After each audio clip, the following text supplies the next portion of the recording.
Welcome to Manzil with Ansari.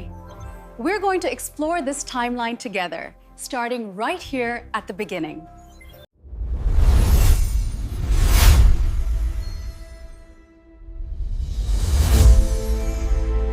ठीक है।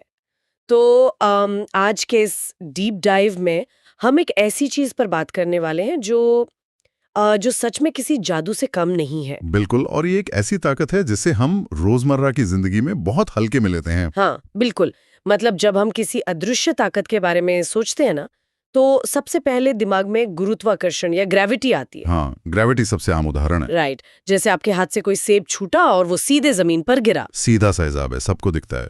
लेकिन जरा सोचिए एक ऐसी अदृश्य ताकत के बारे में जो थोड़ी नखरेबाज या चूजी है। चूजी? अच्छा, वो कैसे? मतलब वो कुछ खास चीजों को तो अपनी तरफ जोर से खींचती है, लेकिन बाकी पूरी दुनिया को लिटरली इग्नोर कर देती है। ये बात तो है, एक बहुत ही सेलेक्टिव ताकत है ये। और सबसे बड़ी बात तो ये है कि इसी रहस्यमयी ताकत ने सदियों पहले इंसानों को भयंकर और विशाल समुद्रों को पार करने का रास्ता दिखाया था। बिल्कुल, एक ऐसी ताकत जिसे हम अपनी आंखों से देख नहीं सकते, छू नहीं सकते, लेकिन इसका प्रभाव इतना शक्तिशाली है कि इसके बिना ना हमारी आज की पूरी आधुनिक सभ्यता लिटरली ताश के पत्तों की तरह ढह जाएगी।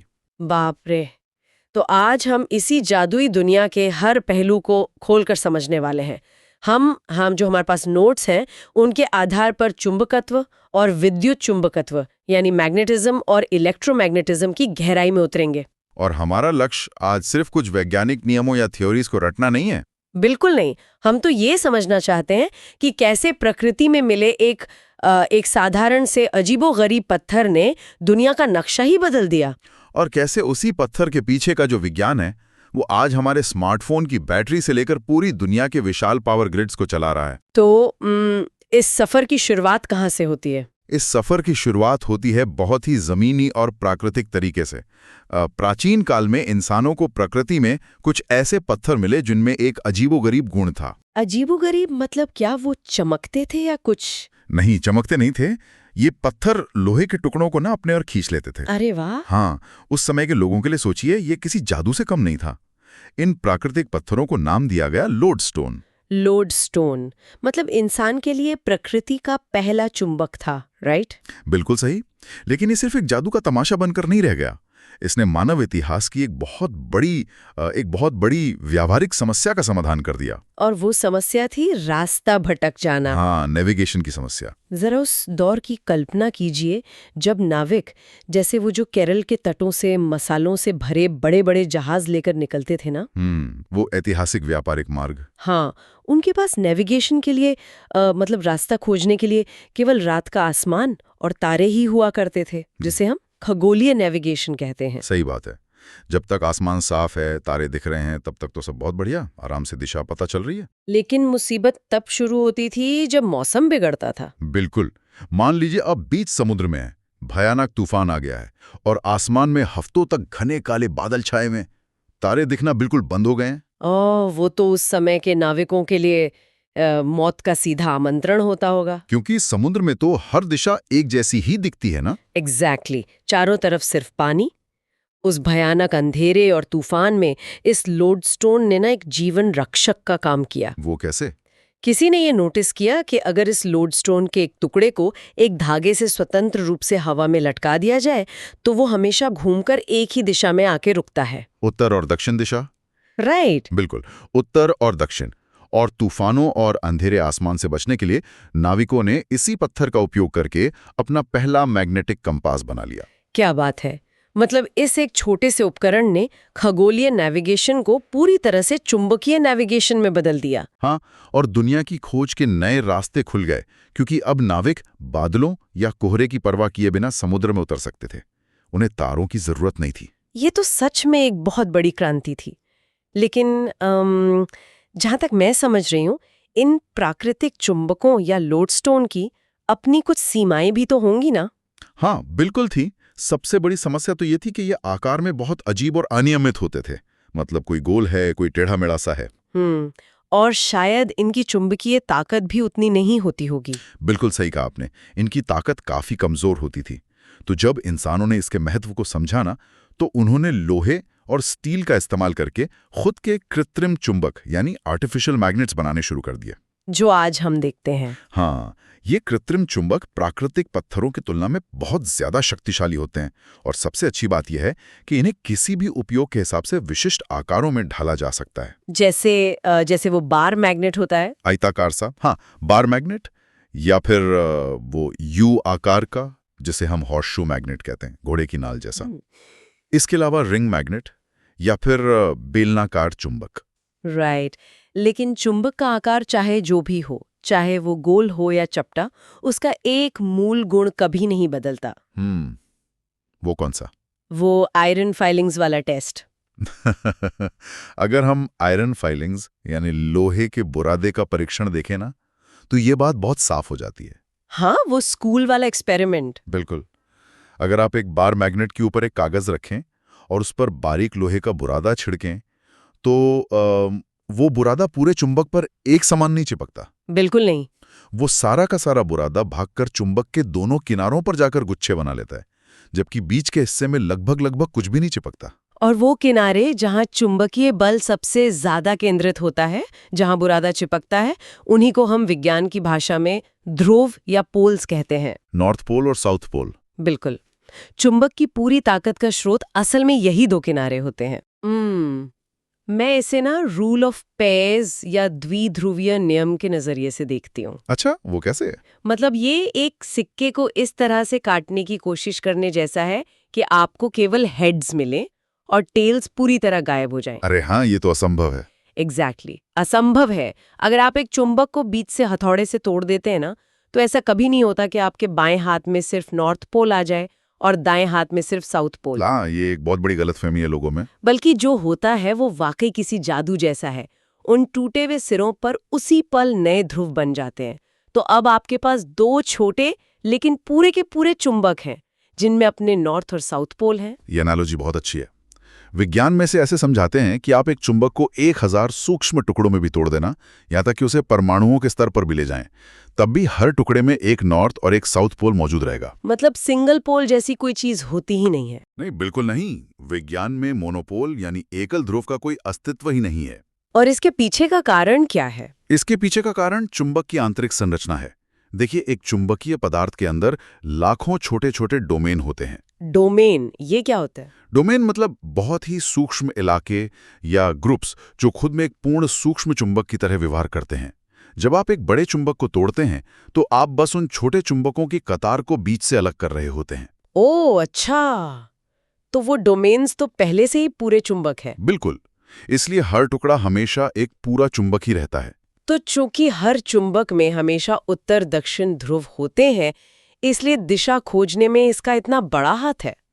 फ्री सस्पेंशन टेस्ट इसी पर आधारित है। हाँ, उसी टेस्ट में हम देखते हैं कि अगर एक बार चुंबक को बीच में धागा बांधकर हवा में लटका दिया जाए, तो वो हमेशा हमेशा घूमकर उत्तर दक्षिण दिशा में ही अलाइन हो जाता है। और जो सिरा भौगोलिक उत्तर की ओर इशारा करता है, उसे हम नॉर्थ पोल कहते हैं। लेकिन मैं ये सोच रही थी कि आखिर ऐसा होता क्यों है? वो हमेशा उत्तर की तरफ ही क्यों जाता है? ऐसा इसलिए होता है क्योंकि हमारी पृथ्वी खुद अंतरिक्ष में तैरता हुआ एक विशालकाय चुंबक है। क्या हमारी पृथ्वी खुद एक चुंबक है? हाँ, बिल्कुल। हमारी पृथ्वी के अंदर बहुत गहराई में पिघले हुए लोहे और निकल का एक कोर है, और ये जो कोर है ना, ये पृथ्वी के घूमने के साथ लगातार मंथन कर रहा है, घूम रहा है। ओके। और ये पिघला हुआ घूमता हुआ लोहा एक विशाल चुंबकीय क्षेत्र पैदा करता है। यही आंतरिक चुंबकीय क्षेत्र उस धागे से लटके हुए छोटे चुंबक पर अपना बल लगाता है और उसे अपने ध्रुवों के साथ संरेखित यानी अलाइन कर देता है। लेकिन यहाँ मुझे एक उलझन हो रही है। अगर हम इसे थोड़ा तार्किक रूप से देखें। हाँ, पूछे। अगर पूरे पृथ्वी ही एक इतनी विशाल और शक्तिशाली चुंबक है, तो क्या वजह है कि पृथ्वी हर लोहे की चीज को, मतलब कारों को, लोहे के बड़े बड़े पुलों को या हमारे हाथ में पकड़े लोहे के चम्मच को अपनी जमीन की तरफ तेजी से खींचकर चिपका नहीं लेती? ये बहुत ही बढ़िया और स्वाभाविक सवाल है। लेकिन इसका उत्तर चुंबकीय क्षेत्र की काम करने की प्रकृति में छिपा है। वो कैसे? देखिए, पृथ्वी का चुंबकीय क्षेत्र आकार में तो बहुत विशाल है। ये अंतरिक्ष में हजारों किलोमीटर तक फैला हुआ है। लेकिन पृथ्वी की सतह पर इसकी शक्ति या इसका पुल बहुत कमजोर होता है। अच्छा। हाँ, अगर हम तुलना करें ना, तो आपके फ्रिज पर चिपका हुआ जो छोटा सा मैग्नेट होता है वो पृथ्वी के चुंबकीय क्षेत्र से कई गुना ज्यादा शक्तिशाली होता है। सच में? एक फ्रिज मैग्नेट पृथ्वी से ज्यादा स्ट्रांग है? लोकली हाँ, पृथ्वी का बल इतना मजबूत नहीं है कि वो भारी वस्तुओं को जमीन की ओर खींच सके। ये केवल इतना सूक्ष्म बल लगा पाता है कि एक स्वतंत्र रूप से लटकी हुई बहुत ही हल्की चुंबकीय सुई को धीरे से घुमाकर एक विशेष दिशा में अलाइन कर सके। ओह, अब समझी। तो पृथ्वी खींचने का मतलब पुल करने का काम नहीं कर रही, वो केवल दिशा दिखाने या अलाइन करने का काम कर रही है। बिल्कुल सही, यही फर्क है। भारी चीजों को खींचने के बजाय सिर्फ एक हल्की सुई को सही रास्ता दिखाना। ये तो बहुत ही दिलचस्प है। और पता है, प्राचीन भारतीय नाविकों ने पृथ्वी के इसी सौम्य खिंचाव का बहुत ही शानदार इस्तेमाल किया था। हमारे जो आज के नोट्स हैं उनमें मत्स्यंत्र का जिक्र है। हाँ, मत्स्यंत्र, ये बहुत ही कमाल का आविष्कार था। बिल्कुल।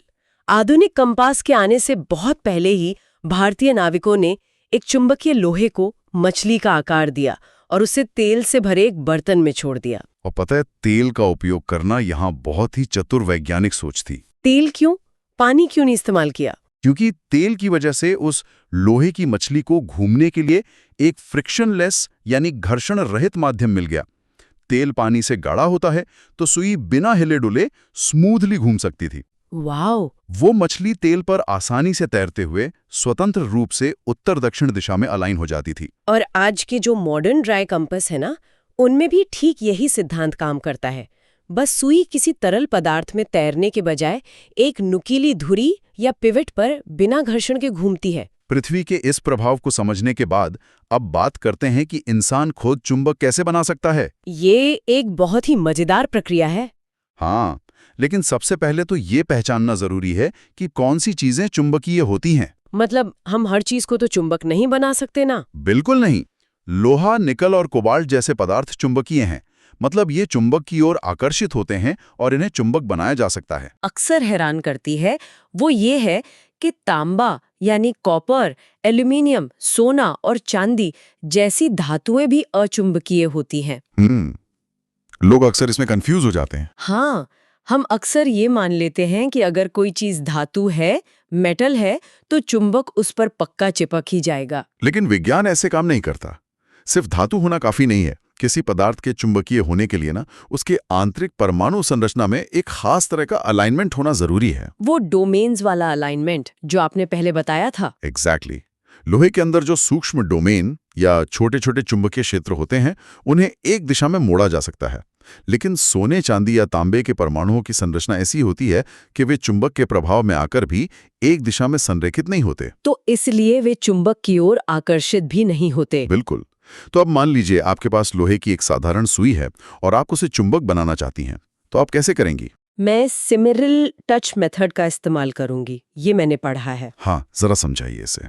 इसमें एक मेज पर लोहे की सुई को रखना होता है और एक स्थायी चुंबक के किसी एक ध्रुव को लेकर सुई के एक सिरे से दूसरे सिरे तक रगड़ना होता है। फिर चुंबक को उठाना है हवा में, वापस पहले सिरे पर लाना है और उसी दिशा में फिर से रगड़ना है। और ऐसा 30 से 40 बार करना है। बिल्कुल। और यहाँ श्रोताओं के लिए एक बहुत जरूरी बात, उठाकर वापस लाना और एक ही दिशा में रगड़ना, ये सबसे महत्वपूर्ण हिस्सा है। ऐसा क्यों? अगर हम ऐसे ही आगे पीछे रगड़ दें तो क्या होगा? अगर आप आगे पीछे रगड़ेंगी तो कुछ नहीं होगा। देखिए, लोहे की सुई के अंदर वो जो सूक्ष्म डोमेन होते हैं ना, वो शुरुआत में बेतरतीब दिशाओं में बिखरे होते हैं। जैसे किसी क्लासरूम में बच्चे चारों तरफ मुंह करके शोर मचा रहे हों। हाँ, क्या बात है, बहुत बढ़िया उदाहरण है। और जब आप चुंबक को एक दिशा में रगड़ती हैं तो आप लिटरली उन सभी डोमेन्स को एक ही दिशा में देखने पर मजबूर कर रही होती हैं। जैसे टीचर के आते ही सब बच्चे शांत होकर बोर्ड की तरफ देखने लगते हैं। अरे वाह! और अगर आप चुंबक को आगे पीछे दोनों तरफ रगड़ेंगी ना, तो वे डोमेन वापस उलझ जाएंगे और आपकी सुई कभी चुंबक नहीं बन पाएगी। तो एक ही दिशा में रगड़ने से सुई खुद एक चुंबक बन जाती है। फिर आप उसे कॉर्क पर रखकर पानी के बाउल में तैरा सकते हैं और वो बिल्कुल उस प्राचीन मत्स्य यंत्र की तरह काम करने लगेगी। बिल्कुल सही। अब जब हमारे पास एक से ज्यादा चुंबक होते हैं तो उनके बीच का आपसी व्यवहार एक नई कहानी शुरू करता है। आकर्षण और प्रतिकर्षण की कहानी। असमान ध्रुव यानी एक नॉर्थ और एक साउथ पोल हमेशा एक दूसरे को आकर्षित करते हैं, राइट? हाँ, और ये ताकत हमें रोजमर्रा की जिंदगी में बहुत जगह दिखती है। जैसे महिलाओं के पर्स के जो मैग्नेटिक क्लैस्प्स होते हैं उनमें, या फिर फ्रिज के दरवाजे की सील में जो दरवाजे को कसकर बंद रखती है। और दूसरी ओर समान ध्रुव जैसे नॉर्थ नॉर्थ या साउथ साउथ एक दूसरे को जोर से दूर धकेलते हैं, जिसे हम प्रतिकर्षण या रिपल्शन कहते हैं। हाँ, अगर आप दो शक्तिशाली चुंबकों के नॉर्थ पोल को एक साथ धकेलने की कोशिश करें ना, तो आपको बीच में एक अदृश्य सी स्पंजी दीवार महसूस होगी। वो एक दूसरे से चिपकना ही नहीं चाहते। बिल्कुल, वो एक दूसरे को बहुत जोर से रिपेल करते हैं। मैं इस प्रतिकर्षण की तुलना अक्सर इंसानी स्वभाव से करती हूँ। अच्छा, वो कैसे? मान लीजिए एक कमरे में दो बहुत ही अल्फा किस्म के व्यक्ति हैं जो दोनों ही हमेशा लीडर बनना चाहते हैं, बॉस बनना चाहते हैं। हाँ, समझ रहा हूँ। अगर वे दोनों आमने सामने आ जाएं, तो वे एक दूसरे को आकर्षित नहीं करेंगे, वे तुरंत एक दूसरे को पीछे धकेलेंगे। हाँ, बिल्कुल सही कहा आपने। और यही बात किसी चीज के चुंबक होने का सबसे पक्का सबूत है।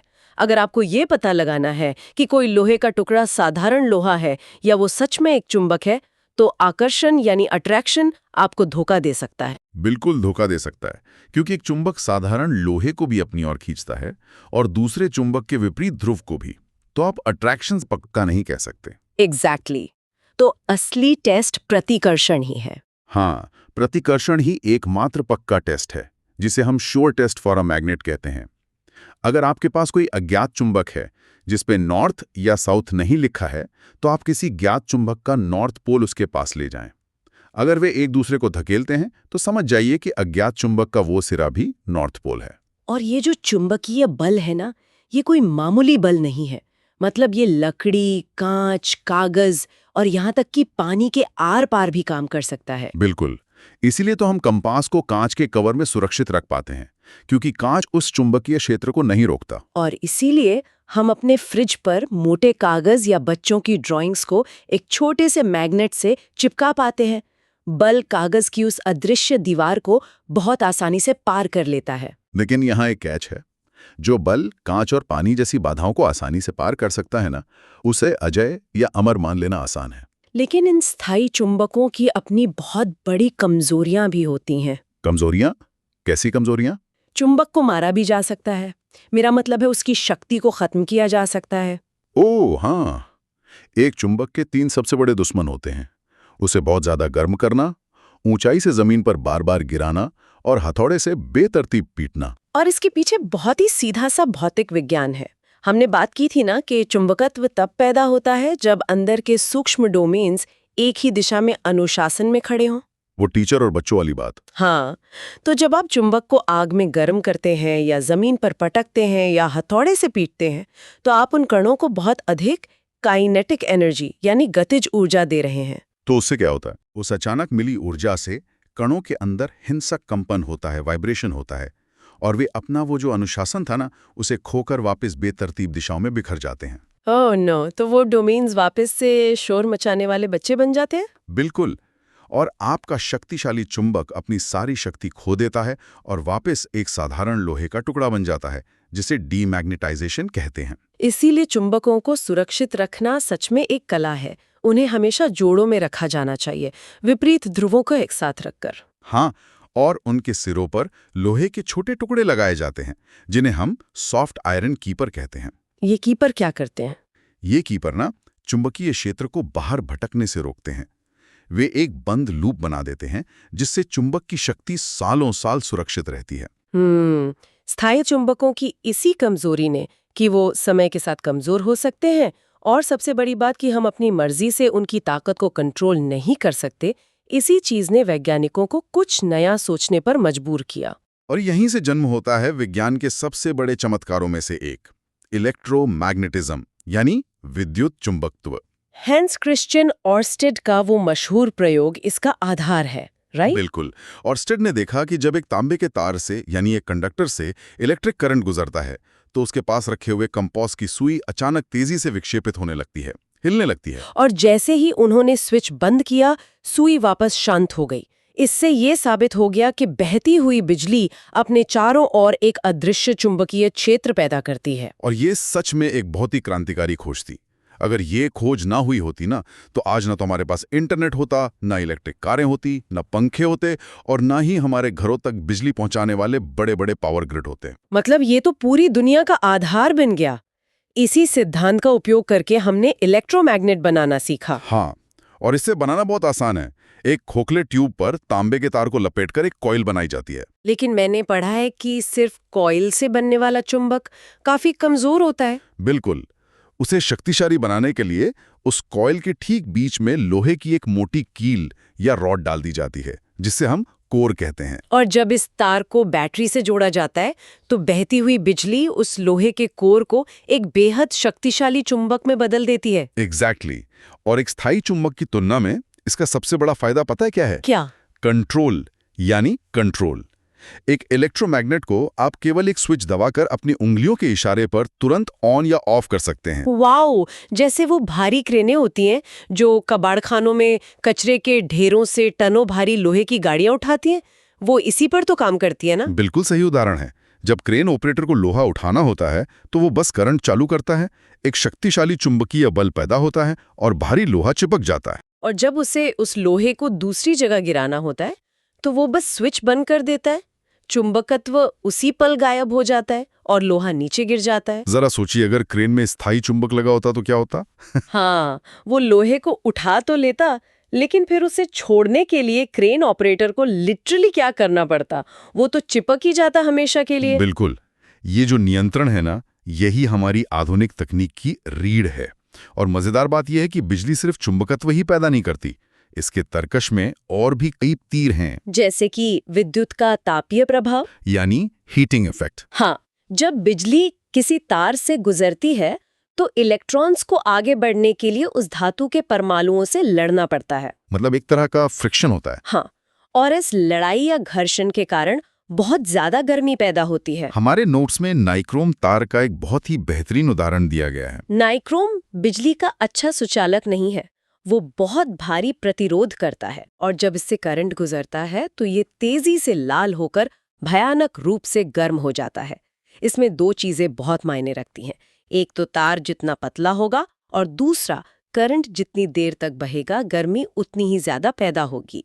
बिल्कुल। और हमारे घरों में जो टोस्टर होता है, पानी गर्म करने वाला हीटर होता है, या कपड़ों पर की जाने वाली प्रेस यानी आयरन होती है, वो सब इसी हीटिंग इफेक्ट के सिद्धांत पर ही काम करते हैं। ये सब तो ठीक है, लेकिन विद्युत का ये सफर ना यहीं नहीं रुकता।